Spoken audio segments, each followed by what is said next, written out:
Hi friends, how are you? कशी चालली सुट्टी? उन्हाळ्याच्या सुट्टीचा आनंद घेताय ना? मस्त मजेत. मग सुट्टीमध्ये पोहायचं वगैरे झालं? पोहून वगैरे खेळ खेळून मस्त मजेत. आता थोडा अभ्यासाकडे वळूया, जेणेकरून आपल्याला पुढच्या इयत्तेमध्ये पुढच्या स्टँडर्डमध्ये त्याचा उपयोग चांगला झाला पाहिजे, त्याचा अभ्यास चांगला झाला पाहिजे, मार्क्स चांगले मिळाले पाहिजेत. तसेच आपल्याला मंथनमध्ये स्कॉलरशिपमध्ये चांगले मार्क्स घेऊन चांगल्या मार्कांनी आपण उत्तीर्ण झालं पाहिजे, चांगल्या मार्कांनी पास झालं पाहिजे. त्याच्यासाठीच मी घेऊन येत आहे आपल्यासाठी SN classes, means smart N classes. यामध्ये आपण काय शिकणार आहोत? तर स्कॉलरशिप, मंथन, नवोदयची जी एक्झाम राहते नवोदयसाठी, इयत्ता 6वीमध्ये प्रवेश घेण्यासाठी इयत्ता 5वीमध्ये तयारी करून घेतली जाते, ती असते नवोदय. मग ह्या इयत्तांचा अभ्यास, या स्टँडर्डचा अभ्यास, सगळ्यांचा सिलेबस सगळ्यांचा सारखाच आहे. स्कॉलरशिपचा, मंथनचा. ह्याच्यामध्ये मॅथ्स, लँग्वेज, 2 लँग्वेज, 2 लँग्वेजेस असतात. आणि एक असते मराठी, एक असते इंग्लिश, आणि मॅथ्स असतं, आणि रिझनिंग. मॅथ्स आणि रिझनिंग म्हणजे गणित आणि बुद्धिमत्ता. मग यांचा अभ्यास आपल्याला कंपॅरेटिव्हली करायचा आहे. ह्याचा स्टडी छानपैकी करायचा आहे. तुम्ही फक्त अभ्यास करा, मी तुमच्यासोबत आहेच. ह्याच्यामध्ये काहीही अडचण आली तरी मी तुम्हाला सांगणार आहे. प्रत्येक गोष्टीचं तुम्ही सोल्युशन विचारू शकता, कधीही तुम्ही क्वेश्चन विचारू शकता, आणि त्याचं उत्तर देण्यासाठी मी तुमच्याबरोबर तत्पर असणार आहे. कधीही तुम्ही व्हॉट्सॲप मेसेज करू शकता, टेक्स्ट मेसेज करू शकता, आणि आपल्या यूट्यूबच्या कमेंट सेक्शनमध्ये पण तुम्ही मला उत्तर देऊ शकता. व्हिडिओ आवडला तर तुम्ही त्याला नक्की लाईक करू शकता, सबस्क्राईब करू शकता, आणि शेअरही करू शकता. Today we are going to learn about English. English language is very easy language, not a hard. It is very easy language, but we are fear about this. But don't fear, मी तुमच्यासोबत नेहमीच असेन. English language शिकण्यासाठी मी तुम्हाला पूर्णतः support करणार आहे, मदत करणार आहे. त्यामुळे इंग्लिशची भीती मनामध्ये कसलीही ठेवायची नाही. तर आज आपण इंग्लिशमध्ये ग्रामरचा अभ्यास करणार आहोत. तर इंग्लिश ग्रामर बघण्यासाठी आपल्याला सुरुवातीला फाउंडेशन ऑफ इंग्लिश काय राहतं? फाउंडेशन ऑफ इंग्लिश म्हणजे काय? तर इंग्लिशची रचना कशी होते बघा. आपण इंग्लिशचा अभ्यास करणार आहोत म्हणजे आपल्याला इंग्लिशचं वाक्य जे आहे, मराठी आपण बोलतो, मराठी आपली मातृभाषा आहे. मग मराठी आपल्याला वाक्य सहज बोलून जातो. मम्मी, आई मला हे दे, आई मला खेळायला जायचे वगैरे, हे सहज आपण वाक्य बोलून जातो. मग इंग्लिश बोलण्यासाठी पण आपल्याला तेच 3 वर्ड्स वापरायचे. त्याच्यामध्ये काय काय लागतं? सब्जेक्ट, वर्ब आणि ऑब्जेक्ट.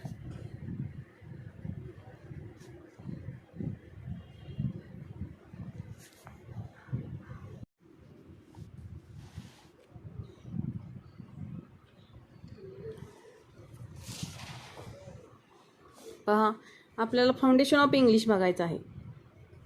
मग फाउंडेशन ऑफ इंग्लिश बघण्यासाठी पण आपल्याला काय काय लागतं? सब्जेक्ट, वर्ब आणि ऑब्जेक्ट. मग ह्याच्यामध्ये आपल्याला सुरुवातीला बेसिकली सब्जेक्ट म्हणजे काय राहतं? कर्ता. हे काय आहे? ऑब्जेक्ट, कर्म, आणि हे क्रियापद. मराठीमध्ये हेच काय असतं?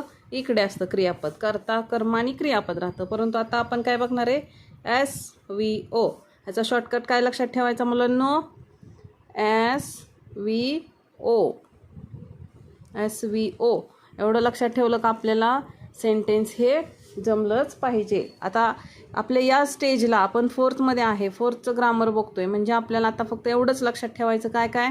Subject, verb and object. SVO. मग ह्याच्यामध्ये आता आपण सुरुवातीला काय बघणार आहे? 2च गोष्टी. कोणत्या?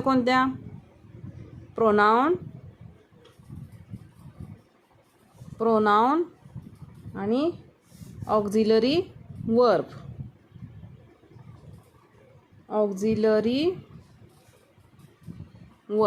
आता प्रोनाउन म्हणजे काय? प्रोनाउन म्हणजे काय? सर्वनाम. मी ह्या सगळ्यांच्या व्याख्या सांगणार आहे. ह्याच्यामध्ये कसलीही शंका मनात ठेवायची नाही. आता सर्वनाम म्हणजे काय हे पण मी तुम्हाला सांगणार आहे. आता फक्त लक्षात काय ठेवा? सर्वनाम आणि ऑक्झिलरी वर्ब म्हणजेच काय, सहाय्यकारी क्रियापदे. बघा, एवढंच आपल्याला लक्षात ठेवायचं आहे. आता हे प्रोनाउन्स कोणते कोणते आहेत? प्रोनाउन म्हणजे काय बघा आता, सर्वनाम. सर्वनाम म्हणजे काय, आपलं नाव काय आहे, समजा आर्यराज आहे, प्रचिती आहे, राजवीर आहे. मग आपण तर राजवीर मुलगा हुशार आहे, राजवीर रोज खेळायला जातो, राजवीर शाळेत जातो, राजवीर घरी आला. प्रत्येक वेळेस आपण राजवीर म्हणणार. मग या राजवीर या शब्दाबद्दल आपण काय शब्द वापरणार, तो, किंवा मुलगी असेल तर ती, अजून झाड असेल तर ते झाड म्हणतो ना. मग हे जे आहे तो, ती, ते, त्याला काय म्हणतो आपण, प्रोनाउन. मग हे प्रोनाउन्स कोणते कोणते असतील, सिंग्युलर अँड प्लुरल. सिंग्युलर म्हणजेच कोणते, एकवचनी, आणि प्लुरल म्हणजे अनेकवचनी.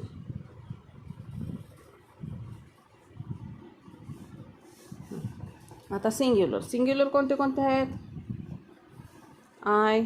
आता इंग्लिशमधले प्रोनाउन्स बघा, I, you, he, she,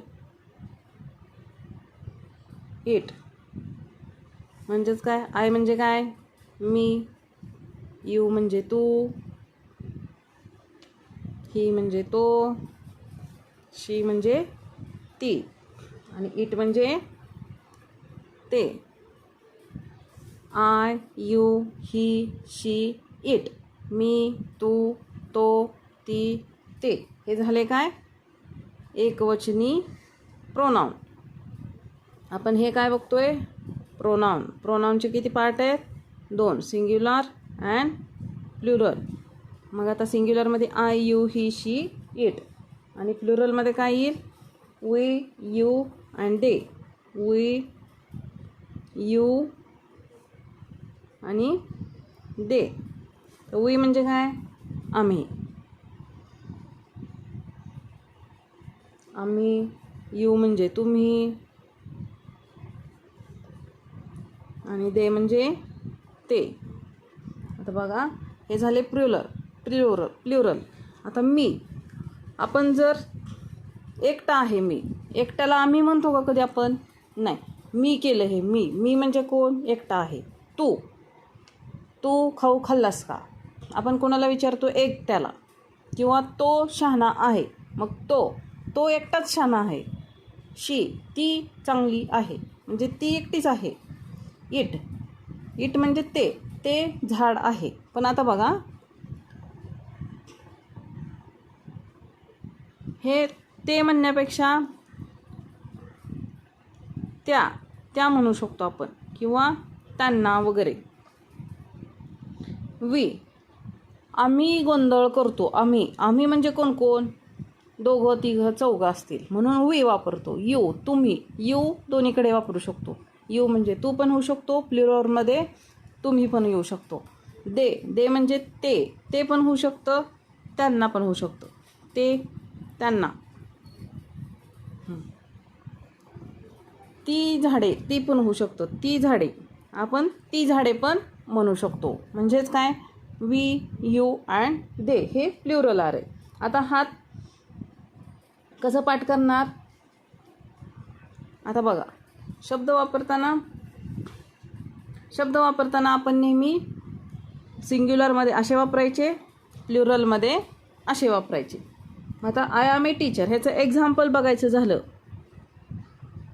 example म्हणजेच काय, उदाहरण बघण्यासाठी काय वापरणार आपण, I am a teacher. I am a teacher. I am a teacher. आता बघा, टीचर एकटेच आहेत, ए आलं का आपण समजायचं एकटा आहे. मग कोण आहे, आय. मग ह्याच्यामध्ये प्रोनाउन काय आलं, आय. हे काय झालं, प्रोनाउन. आलं लक्षात. आय. इथं जर काय आलं, वी आर ए टीचर. ॲमच्या तिथं आर जर आला, वी आर ए टीचर, इथं काय येईल, वी आर टीचर. इथं द आलं आहे का, नाही आला. का नाही आला, सॉरी ए आलं आहे का, नाही आलं. कारण टीचर खूप आहेत. वी म्हणजे आम्ही खूप जण टीचर आहोत. म्हणजेच हा काय झाला, प्रोनाऊन झाला. प्रोनाऊन आहे पण कसला, प्लुरल. आणि हा कसला आहे, प्रोनाऊन सिंग्युलर. आलं लक्षात. We are teachers. आपण इथं काय म्हणणार, वी आर टीचर नाही, वी आर टीचर्स. टीचर्स एकटा आहे का टीचर, नाही आहे, एस आलेला आहे म्हणून तिथं काय वापरणार आपण, टीचर्स. आणि एकटा टीचर आहे म्हणून टीचरच्या अगोदर ए आलं. येते का लक्षात तुमच्या. सिंगल टीचर आहे म्हणून आय आला आणि टीचरच्या समोर ए आला. पण जिथं एस आला आणि पुढे वी आला, एस आल्यामुळे तिथं समोर काय प्रोनाऊन येणार, वी. मग तो कसला आहे, प्लुरल फॉर्ममधला. आणि आय जिथं आहे तिथं काय आला, सिंग्युलर आला. मग आता त्याची विभक्ती जर बघायची झालं तर आपण आयच्या तिथं मी वगैरे वापरतो, पण तो आता सध्या आपल्याला सिलेबसमध्ये नाही. किंवा बघा आता यू आर टीचर्स. अजून तिथं पुढे एक्झाम्पल काय होऊ शकतं,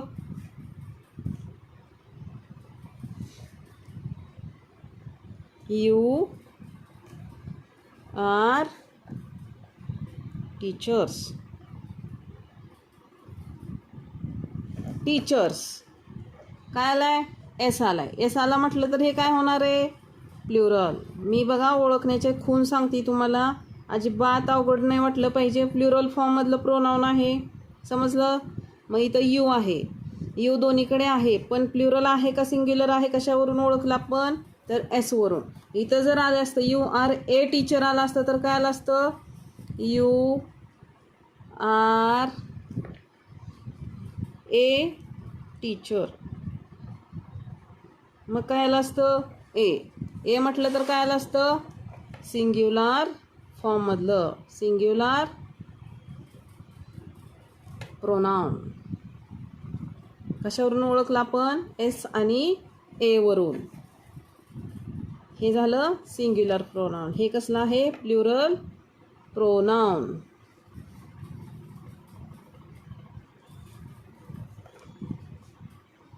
अंडरस्टँड. आता बघा अजून एक एक्झाम्पल घेऊया का, one more example. It is a baby. It is a baby. It is a baby. It is a baby. Pronoun कोणतं आहे, इट. मग हे काय आहे, ए बेबी आहे, ए आहे म्हणून हे कसलं प्रोनाऊन आहे, सिंग्युलर.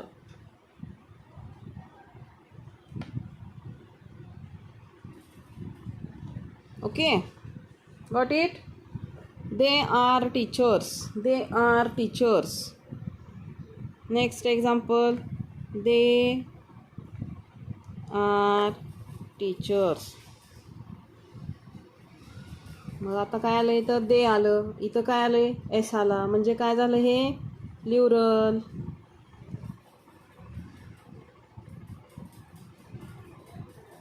Okay, got it. अजिबात अवघड नाही आहे, तुम्हाला समजेल अशा भाषेत सांगते आणि ते तुम्हाला व्यवस्थित समजलं पण पाहिजे. त्याचबरोबर आपण काय बघणार आहोत, ऑक्झिलरी वर्ब. ऑक्झिलरी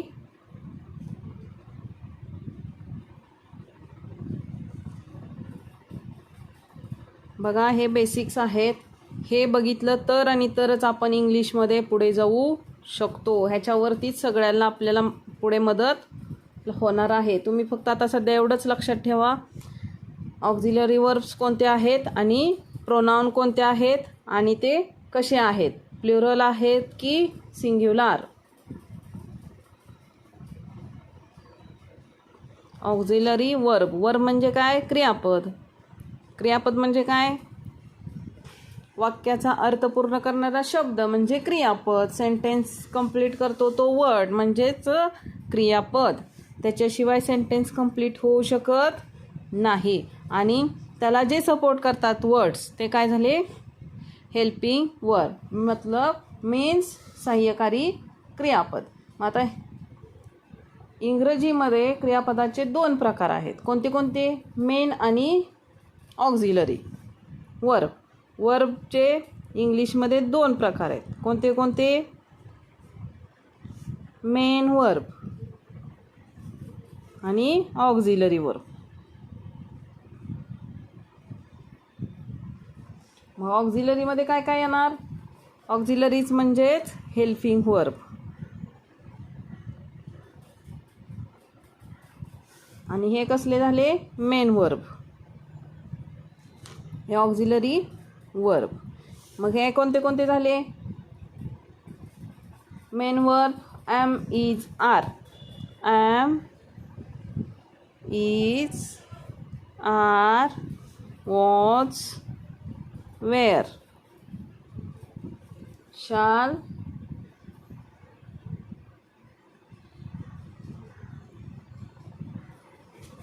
आणि ऑक्झिलरी वर्बमध्ये काय येणार,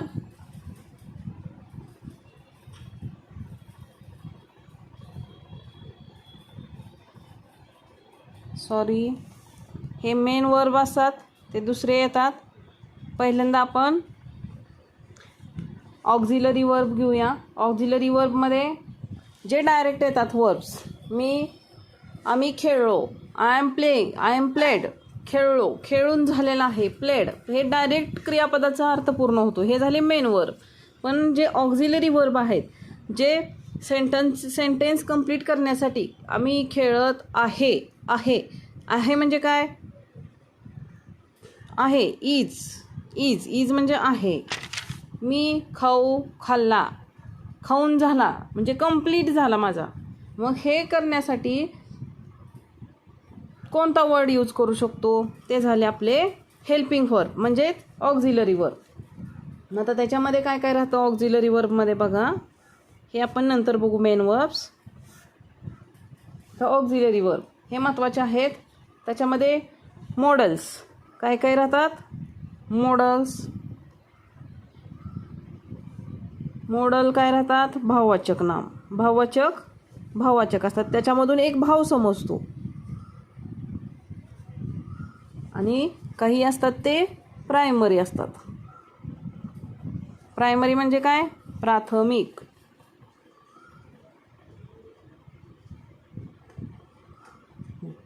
मग प्राथमिक जे भाववाचक आहेत ते मॉडल्स कोणते कोणते, भाववाचक हे लक्षात ठेवण्यापेक्षा मॉडल्समध्ये काय काय असतात तर बघा, शाल,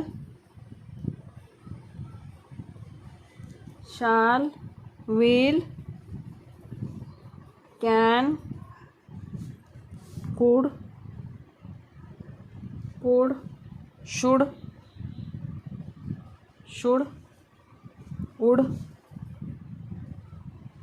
वुड, मे,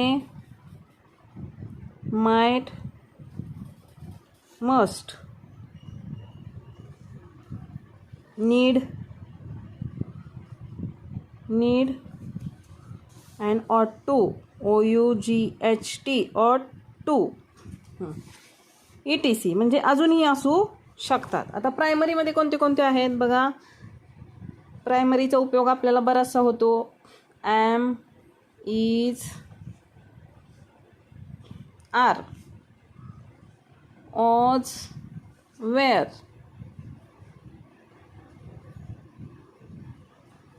shall,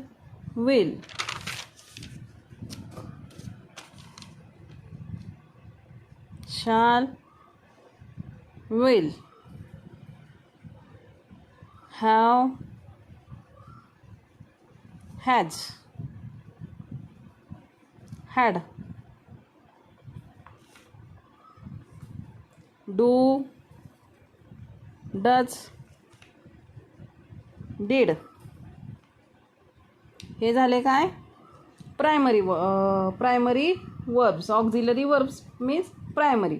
मग आता ह्याच्यामध्ये बघा, प्रायमरी वर्ब जे आहेत त्याच्यामध्ये आपण फरक करू शकतो. कसा, तर हे जे आहेत एम, इज, आर, ऑज, वेअर, शाल, विल हे कसले आहेत? टू बीची रूपं म्हणायची. काय म्हणायचं याला? To be. Have, has, had ही कसली आहेत? टू डू म्हणजे मी केले. टू डू म्हणजे क्रिया करणारी ही आहेत. आणि टू हॅव म्हणजे माझे झाले.